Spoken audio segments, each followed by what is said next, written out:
अब हुआ ये कि घोड़े पर अपना सारा सामान, या ऐसे ही अपने घोड़े पर नहीं, अपने हाथ में ही छोटी सी सोना चांदी, कितना छोटे छोटे गांव में तो छोटी छोटी चीज़ें चलती हैं, 2-5 किलो चांदी लेकर के ऐसा उसने अपना गांव में जाता है, बंजी आदि करता है, बेचता है। समय था तभी वो नए गांव में गया और नए गांव से दूसरे गांव जाना था। गांव के लोगों ने कहा कि देखो, उसने पूछा क्यों भाई, वो फलाने गांव का रास्ता कैसा है?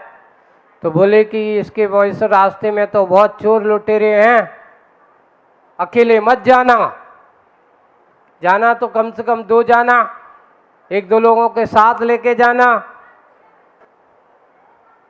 अकेले जाओगे तो हो सकता है कोई लूट लपेट कर ले। तो उसने देखा वो बैठा है रास्ते में, तभी एक अच्छी पगड़ी बांधे हुए एक व्यक्ति आया। उसने पूछा कि भाई कहाँ जा रहा हो? फलाने गांव जा रहा हूं।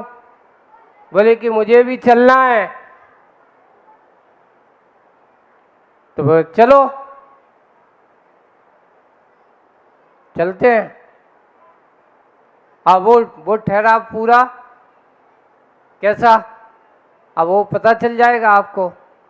अब वो गया और उसके सामने, उसके साथ तो कुछ था ही थोड़े उस, लेकिन उसकी जेब में एक चांदी का कलदार था। पुराने लोग थे, रुपया, कलदार का अर्थ क्या होता है? चांदी का कलदार। 1 रुपया उसकी जेब में था। अब वो वहां से जा रहा है, जाते जाते उसने देखा कि एक घोड़े पे अच्छी बंदूक लिए एक व्यक्ति सामने से आ रहा है। वो लुटेरा डाकू था। अब क्या होगा?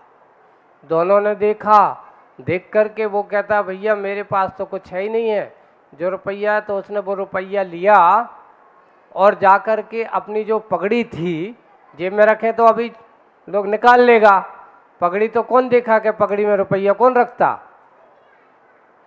तो उसने लिया और पगड़ी के अंदर उसने डाल दिया, उसको छुपा दिया। और छुपा देने के बाद बोले कि हमारे पास तो कुछ है नहीं, हमें क्या लूटेगा, हमने जो कुछ था तो वो तो हमने छुपा लिया। वो चला गया आगे। अब वो सोनी जो था, सुनार, उसने देखा कि अब क्या किया जाए। तो उससे कह दिया कि तुम तो जाओ, मैं तो यहीं छुप जाता हूँ। और उसने अच्छी एक झाड़ी, घनी सी झाड़ी दिखी और घड़ी सी झाड़ी में जाकर के छुप गया। अब वो चला गया, जाकर के उस डाकू ने जैसे ही उससे उतरा उसको रोका, ए रुको। रुक गया और रुक जाने के बाद उससे पूछा क्या है तुम्हारे पास? वो कहते मेरे पास कुछ है ही नहीं है। लेकिन ठहरा मूर्ख है ना, वो बार बार ये भी कह रहा कि मेरे पास कुछ नहीं, और हाथ कहाँ रखे? अपने सिर पे रखे। देख लो हमारे पास कुछ है ही नहीं, और बार बार हाथ कहाँ रखे? सिर पे रखे। तो उसने वो देखा, उसको देखा दाखा कुछ नहीं है, और बस जैसे ही जाने लगा तो वो कहते ये बता तू बार बार सिर पे हाथ क्यों रखे? खोल पगड़ी, खोल। और बार बार जब उसको डरते डरते पगड़ी खुलवाई तो वो चांदी का रुपया निकल के बाहर आ गया। बता, ये इसलिए तुम बार बार हाथ रखता था? बोले कि हाँ, अब क्या मेरे पास एक यही तो चीज थी, और आप अगर लूट लोगे तो मैं तो कुछ सब चला जाएगा। तो अब वो संगति का असर क्या होता है? संगति का असर ये होता है कि देखो, बुरों की संगति में जाओ तो स्वयं ऐसे दशा होती है।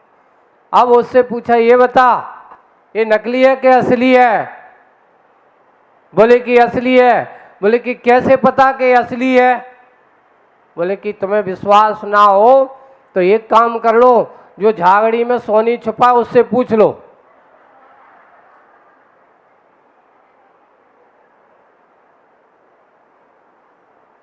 किससे पूछ लो? वो झाड़ी में, वहां आगे जाकर के झाड़ी में सोनी छुपा है, सुनार है, वो सब कुछ जानता है कि असली है कि नकली है। पता चला कि वो मूर्खों की संगति में जाने के स्वयं लुटे और साथ साथ वो सुनार के पास पकड़ा गया, उसके पास जो था पिटा भी और लुटा भी। अब यही है था कितने, इसलिए कहा कि मूर्खों की संगति में जाओगे तो तुम भी पीटे जाओगे। इसलिए कभी अनजान लोगों की संगति नहीं करना, परिचित नहीं हो तो उनकी संगति में नहीं जाना, पता नहीं कब कहाँ कैसा क्या हो जाए, इसका हमें विशेष रूप से ध्यान रखना चाहिए। इसलिए विनम्रता, मूर्खता यही होती है कि जब जब भी ऐसी मूर्खता के साथ जो करते हैं तो वे हमेशा, तो किसके साथ, हमेशा मूर्खस्य और एक विषादस्य, इनकी संगति में कभी नहीं बैठना चाहिए। विषाद को जब देखो उनको भारी चिंता ही, उनका चेहरा बहुत टेंशन है। काहे को टेंशन है, किसका टेंशन है? आज दुकान में ग्राहक नहीं आ रहे तो ही लटके, ज्यादा ग्राहक आए तो भैया संभाल नहीं पा रहे, टेंशन बहुत है। घर आए तो घर पे आकर के टेंशन। तो बोले कि ऐसे व्यक्ति जिनका चेहरा अच्छा प्रसन्न हो, ऐसे लोगों के साथ रहना चाहिए। जो व्यक्ति हमेशा टेंशन में बने रहते हो, जिनके हमेशा विषाद बना रहता हो, ऐसे व्यक्तियों को कभी उनके साथ नहीं जाना चाहिए, उनको कभी साथी नहीं बनाना। और विषादवान के पास, और तीसरा जिनके अंदर गर्व से बहुत अहंकार, जो कछु भी है मैं ही तो करता हूँ और दूसरा तो कछु करता ही नहीं है, वे तो सब कोई नहीं है, हमारे अलावा तो दुनिया में और कोई, ऐसा अहंकार, मैं करने वाला, अहंकार की बातें करने वाला व्यक्ति, अहंकारी व्यक्ति से कभी भी चार बातें, और कृतज्ञ, जो कभी किसी का उपकार नहीं मानता। तो कैसे लोगों के साथ नहीं रहना चाहिए, समर्पण नहीं करना चाहिए, क्वेश्चन आ सकता है। तो चार आंसर हैं। कितने आंसर हैं? मूर्खस्य, विषादस्य और गर्भस्य और कृतज्ञस्य। मूर्ख के, विषादवान के, अहंकारी के, घमंडी के, ऐसा कह दो, है ना। और जिसके अंदर कृतज्ञ व्यक्ति, जो कभी किसी का उपकार नहीं मानता, ऐसे व्यक्तियों से कभी भी दोस्ती, इनकी संगति, इनके लिए समर्पण नहीं करना चाहिए। अगला कारिका आती है 21 नंबर की। कहा पूज्या सदव्रता, कम धन मा चक्षते चलित वृत्यम। देखो, कम धन ऐसा पढ़ना है, मा चक्षते चलित वृत्यम, केन जितम जगदे तत् सत्य तितिक्षावता पुंसा। देखो, का पूज्या सदव्रता, कम धनमा चक्षते चलित वृत्यम,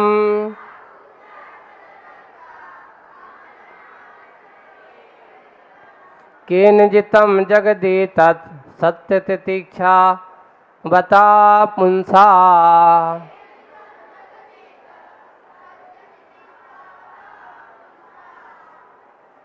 देखो, कहा पूज्या, पूज्य कौन है, किसकी पूजा की जाती है? आप लोग पूजा की बात अपन को भी करना है आज, है ना।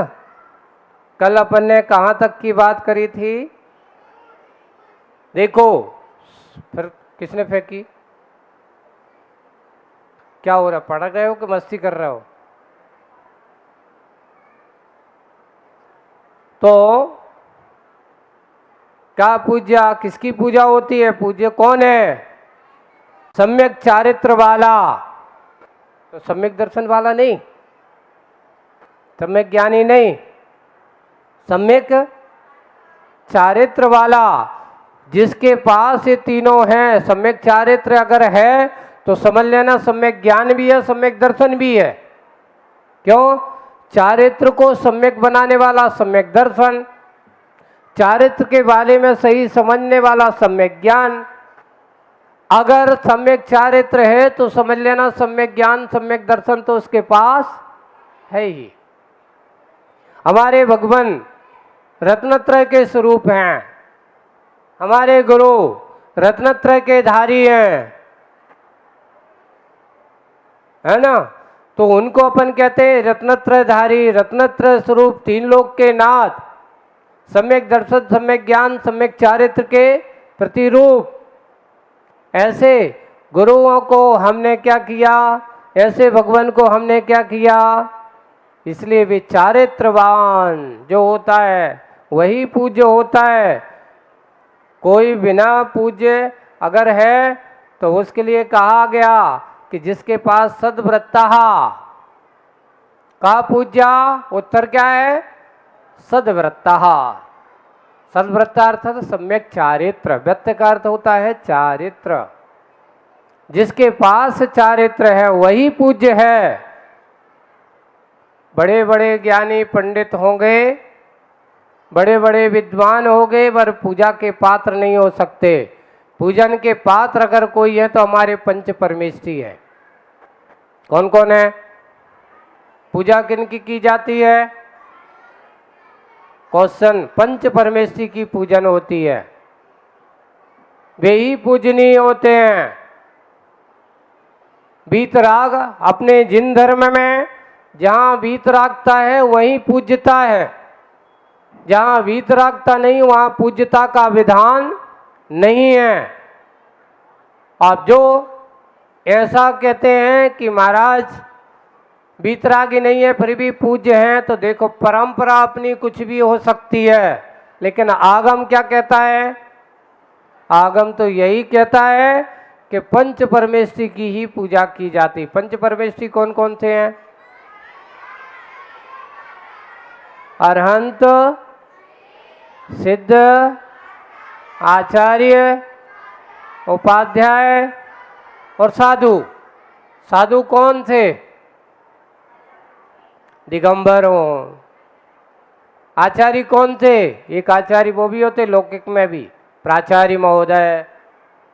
आचार्य मतलब एक उपाधि भी मिलती है, कोर्स किया जाता है, शास्त्री आचार्य, सिद्धांताचार्य। ये उपाधियों वाले नहीं, आचरण वाले आचार्य। कौन थे वाले आचार्य? हाँ, उपाध्याय। उपाध्याय नाम वाले उपाध्याय नहीं, कर्म वाले उपाध्याय, आचरण वाले उपाध्याय, दिगंबर मुनि। ये सारे के सारे पंच परमेष्ठी हमारे दिगंबर हैं, यही पूजा के योग्य हैं, यही पूजनीय हैं। अब कुछ लोग आकर के प्रश्न आप लोग खड़ा कर सकते हो, इसलिए खड़े कर लो। उसके पहले मन में प्रश्न तो सबका खड़ा हो रहा होगा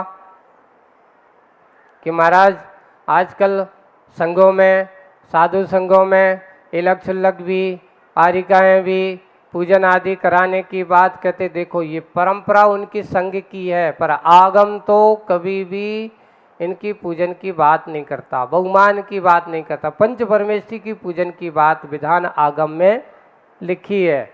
अब संघ परंपरा क्या है? वे उनकी परंपरा वो जाने, उनकी परंपरा का विधान उनके पास ही होता है। संघ परंपरा उनकी जैसी है, उनकी परंपरा का आप लोग, लेकिन परमेष्ठी पूजा का सद्वृत्ता जो सम्यक चारित्रवान हो, जिनके पास संपूर्ण चारित्र हो। यहाँ पर एक देश और इस प्रकार का कथन यहाँ पर नहीं किया। तो सम्यक चारित्र वही पूज्य है, वही पूजा का पात्र है, वही पूजने के योग्य है। इसलिए पूजन किनकी करना? हमें उनकी जो हमारे अरहंत परमेष्ठी हैं, सिद्ध परमेष्ठी हैं, साधु आचार्य उपाध्याय और साधु है। कल अपन ने पूजन की बात में क्या समझा था कि दीप चढ़ाया, दीप के बाद कौन सा नंबर आया था? धूप का। कर्म से मुझे मुक्त कर देंगे। ऐसा भाव उनके मन में आता है। इस भाव के साथ अपन भगवान के चरणों में क्या चढ़ाते हैं, और जैसे ही कर्म जल जाएंगे तो फिर किस फल की प्राप्ति होती है।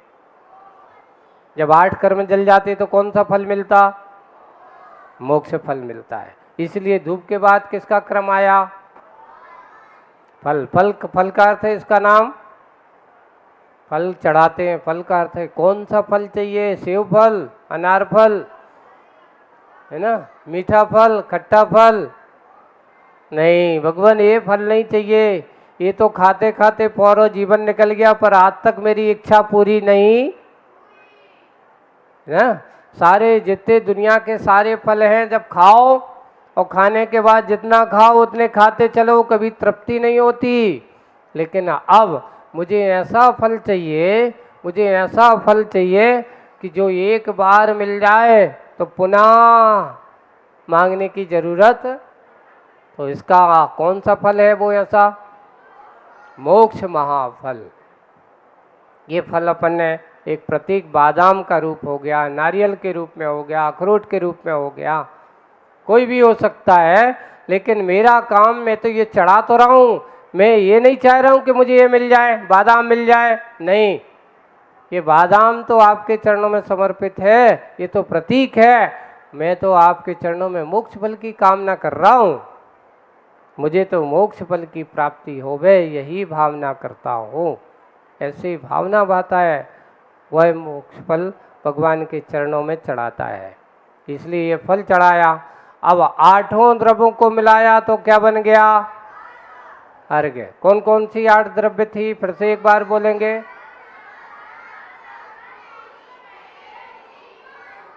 फल, ये 8 द्रव्य है और 8 का समूह बनाया तो कौन सा, अर्घ्य बन गया। अब ये अर्घ्य किसके लिए चढ़ा रहा हूं, अनर्घ्य पद प्राप्त है। हे भगवान, जैसे आपने अनर्घ्य पद, अमूल्य पद को प्राप्त कर लिया, जैसे आपने अनर्घ्य पद को प्राप्त कर लिया। अनर्घ्य अर्थ होता है अमूल्य, जिसका कोई मूल्य नहीं, जिसको कोई पैसे आदि से खरीदा नहीं जा सकता, उसको बोलते हैं। आजकल कोई मोक्ष को पैसे दे करके खरीद सकते हो, अच्छा नहीं खरीद सकते। एक बताओ, आज तक कोई भगवान बना तो पैसे दे के बना क्या, ऐसे नहीं। तुम हमें भगवान बना दो, हम 10 करोड़ देंगे, नहीं बना। लेकिन पैसे परिग्रह छोड़ करके भगवान जरूर बना। पैसे देख करके भगवान का पद नहीं खरीदा जाता, पैसों को, परिग्रह को छोड़ करके भगवान का पद। इसलिए भगवान आप अनमोल हो।